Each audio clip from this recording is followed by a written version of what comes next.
Welcome back to the Vital Pet Life podcast. This is Donie, the co-founder and CEO of Vital Pet Life. And I'm Dr. Amber, official veterinarian at Vital Pet Life. As pet parents, it's our responsibility to make sure our home is a safe space for our pets, whether indoors or outdoors. Today, Dr. Amber will educate us on how to keep our pets safe and how to prevent them from ingesting anything poisonous. That's right. Let's talk about poisons your pet may encounter in your home or yard, symptoms, what to do if it happens to your pet, and ways to prevent it from happening. So we're here to talk about pets, pet nutrition and wellness, anything that can help our fur children live a longer, vibrant, and happier lives. All right. Yeah. Welcome to Vital Pet Life Podcast.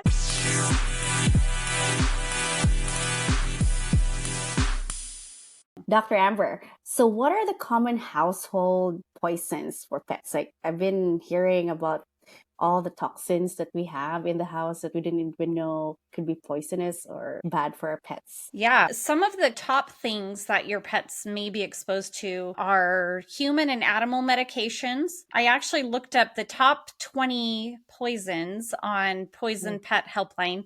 And so as far as human medications and animal medications, antidepressants, anti-anxiety medications, ibuprofen, carprofen, which is specifically made for dogs, acetaminophen, which is Tylenol, and vitamins and supplements like vitamin D and melatonin, and then thyroid medication. All of those are in the top 20 poisons. So, and then of course, recreational drugs like marijuana is up there too. Those are the big things as far as medications go. The other thing that you may have inside your house, or at least around your yard or in your garage or shed, something like that, are rodenticides. So rat poison. So yeah, they are not just toxic to rats and mice, of course. They're toxic to dogs and cats and other animals. There's different kinds. We kind of think of like the anticoagulant ones, the ones that cause bleeding, but there's also neurotoxins. There's a lot of different types of rodenticide. So that is actually 2 or 3 different kinds of rodenticide are on that top 20 list as well. And then household cleaners, any like bleach, ammonia, any of that stuff. If we are, have a bucket, like a mop water or something, some dogs they'll drink it. Some dogs and cats. Yeah. Like you would think that just on its own, the smell would, or the taste would stop them from drinking it, but sometimes not. So those are all really common household toxins for dogs and cats. The 2 dogs are my shadow. So when I'm washing dishes, sometimes when I really wanted to wash it right away, and then they're just behind me, and sometimes like I spill like soap dish or like those dishwashing soap and then I have the little guy that just like snuffles everything on the floor or mops it out. I get really stressed out. So I mean that's something that I feel toxic to them. I mean, probably in that small of amount, it wouldn't hurt. I think especially, dish soaps that you have your hands in and your contact with your skin, those are not toxic, but certainly different types of cleaners that like if they're toxic to us, they're going to be toxic to pets as well. Wow. What about toxic plants? I kind of know some. When we were redoing our yard, that was one of the main key things that I was looking at. There's no sago palm. I wanted a little bit of a lush sort of tropical feel, but I can't have any of those. Yeah. The ASPCA has a great website with toxic plants. So people, like our listeners can go on there. And if you look on there, there's literally thousands of plants on there. And so it's hard to list them all out. And some are less toxic than others. Some might just cause some local irritation in the mouth, drooling, but others are highly toxic. So you mentioned the sago palm, lilies cause renal failure, tulips, the bulbs especially. There's a lot of like bulb type flowers that are toxic. I heard about hydrangeas too. Like it's so pretty when you see it, but apparently it's very toxic to pets. Yeah, so hydrangeas are one on the list that are toxic. Again, it is like really hard to just list out every single toxic plant. So what I usually recommend, if there's a specific plant and you want to put those in your yard or you have a bouquet, look it up and see. good to look up like the specific plant that you want to get. One thing we think about, especially during Christmas time, is poinsettias. And for Oh, years and years, I heard, oh, poinsettias are horrible. They're very, very toxic. Actually, they're not very toxic. They're very mildly toxic if a dog or interested. cat eats the leaves or the stems. It has the sap in it is kind of irritating to the tissues. So you might see some drooling, or if they ingest a lot, you might see some vomiting. But actually, poinsettias are much, much, much less toxic than we've been led to believe. And so again, if there's a specific plant that you really love that you have in your house, look it up. Look up that specific plant, because there's so many different kinds of plants. And again, some are mildly toxic and might only cause some local irritation, and others are deadly. So we definitely want to know that we're not putting something extremely deadly in our house or our yard. Yeah, what about food hazards? I kind of know about grapes, raisins, onions, but I just heard apparently cats are really attracted to garlic and onions for some reason. Yeah, so cats are more susceptible to the toxicity than dogs. Oh. Number one toxin on Pet Poison Hotline was chocolate. Mhm. Some of these we have more in our house. Some people probably have more chocolate than they have macadamia nuts, or, Yeah. it just depends on what's in your house. But yeah, number one toxin on Pet Poison Helpline was chocolate, and then grapes and raisins were number two. So a couple other things. I know we've talked about this before, Yeah. but xylitol is very, very toxic. And so any type of xylitol product, mostly, gums, toothpaste, mouth rinses, that type of thing. But in some like products that are labeled sugar free, have xylitol in them. And so we just want to absolutely make sure that our pets cannot get xylitol. And then macadamia nuts, they cause neurologic symptoms. So they're Oh. very toxic. Bread dough is something that we don't always think about, but Yeah, you you think told about us. leaving dough rising on the counter and it smells delicious. Dogs and cats are going to eat them. And so the yeast not only causes the bread to rise and, increase in volume. So if a dog ingests that, then it's growing in their stomach. But also, one of the byproducts of that fermentation is alcohol. So you can actually see signs of intoxication with bread dough. And so it's kind of a double whammy. So definitely keep bread dough away from your dogs and cats. Yeah. The other thing is coffee beans. I know I love coffee, so I have a lot of I coffee didn't in even my know that.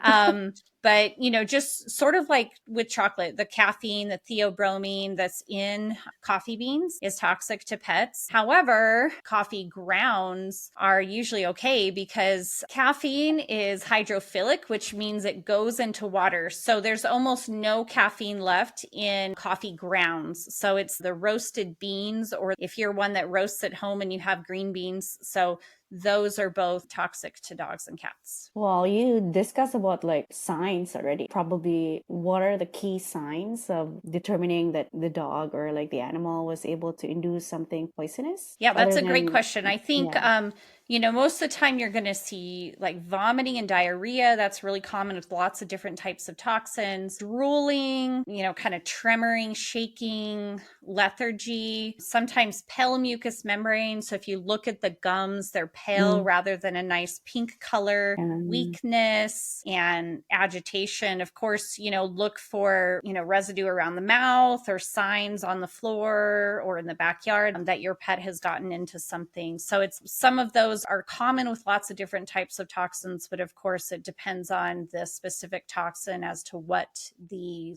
specific symptoms will be. Yeah. So what do you do when a pet has ingested poison? What are the tips, like 911? Like what should you do first? Yeah.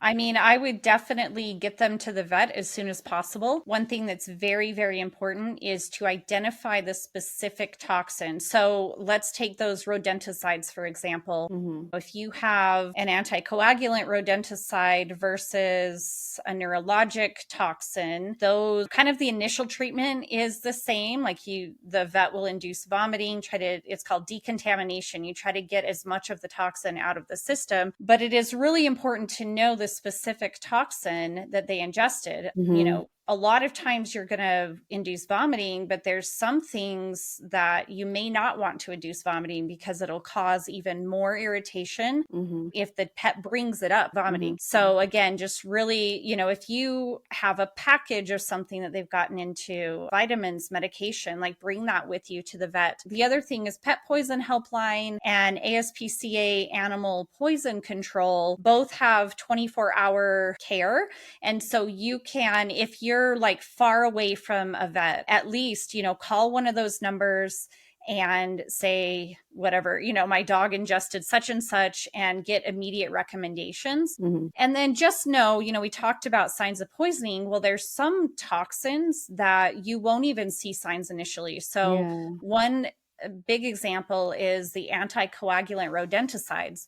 So I've treated a lot of cases of rodenticide ingestion over my years. And specifically with those anticoagulants, you actually won't see signs for maybe 3 or 4 days because it actually blocks clotting factors. And so it's not an immediate death. It's after a few days, the clotting factors that were already in the body have been used up, and then the body can't make more.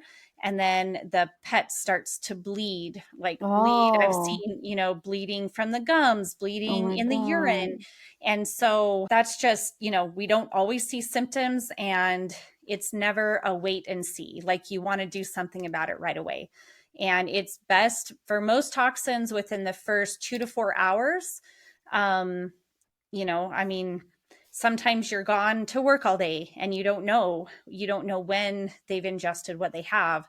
But I would still recommend bringing them right in so that you can try to decontaminate as much of that toxin that you can get out of their system. Then they have typically a better outcome. Wow. Yeah. Oh my gosh. So I feel like, the tips that you can share to us, I kind of know when it comes to probably medicines and all those stuff, make sure to keep it away from them. And then make sure that when you're taking one, sometimes we're getting older, sometimes like things fall. You have to make sure that they're not behind you. Also, like food that Dr. Amber mentioned, like grapes, chocolates, and all those stuff. Keep it away from them, that they cannot jump through or pretty much get through their mouth.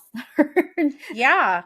I think we have to think about it just like as if you were baby proofing your house, you need to pet proof your house. So anything that can be toxic, you want to, put a cabinet lock, keep it high up on a shelf where they can't get to it. The pill thing that you mentioned is a really good tip, because I actually did have a client one day who called me and said I can't remember, he was either taking his medication or he was filling up his pill keeper, and he dropped a pill on the ground and his dog scooped it up so fast he couldn't get to it. And so, had to bring the dog in and make him vomit. In those situations, like maybe put your dog in the backyard while you're filling your pill keeper or taking your pills, because you just don't want to have your dog ingest something, or your cat ingest something that's toxic to them. As far as outside, having a fenced in yard gives you a little bit more security, supervision. If you have used a rodenticide around your yard, definitely like really close supervision needs to happen until the rodenticide and any carcasses are gone, because a lot of those rodenticides,